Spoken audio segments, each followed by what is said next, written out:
அதுதான் இதெல்லாம் நான் சொல்லவே மாட்டேன். ஏன் தெரியுமோ? ஏன்னா இப்ப நான் ஏதோ ஒரு தெய்வத்தை சொல்றேன்னு வச்சுக்கோ, அப்ப இந்த தெய்வம் வேண்டாமா கூடாதான்னு கேட்பான். ஸோ இது ஹிந்து மதத்துல ஒரு பரமாத்மாவை எவ்வளவோ ரூபங்கள்ல நாமங்கள்ல சொல்லி ஆராதனை பண்றது வழக்கம்தான். வைஷ்ணவர்களாக இருக்கக்கூடியவர்கள் பெரும்பாலும் பெருமாள் தாயாரை மட்டும் வச்சுப்பா. இப்போ ஒரு பாஷ்ய ராமானுஜர், தேசிகன் இந்த மாதிரி ஒரு வழக்கம் உண்டு. ஸ்மார்த்தர்கள் பெருமாளையும் வச்சுப்பா, சிவபெருமானையும் வச்சுப்பா, நிறைய ஸ்மார்த்தர்கள். ஸோ அதனால அவரவர்கள் இஷ்டம் இதுல எல்லாம். ஆனா எதை வச்சுக்கிறோ குறைச்சலா வச்சுக்கோங்க. முருகனை வச்சுன்னா முருகனை மட்டும் வச்சுக்கோங்க.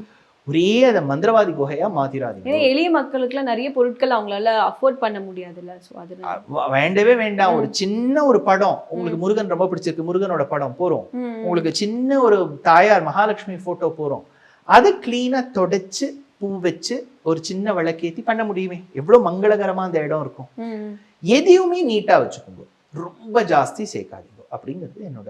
மிஸ்டர் கோல்டு தரத்திலையும் அளவுலையும் நோ காம்ப்ரமைஸ். மிஸ்டர் கோல்ட் 100% கடலெண்ணெய்.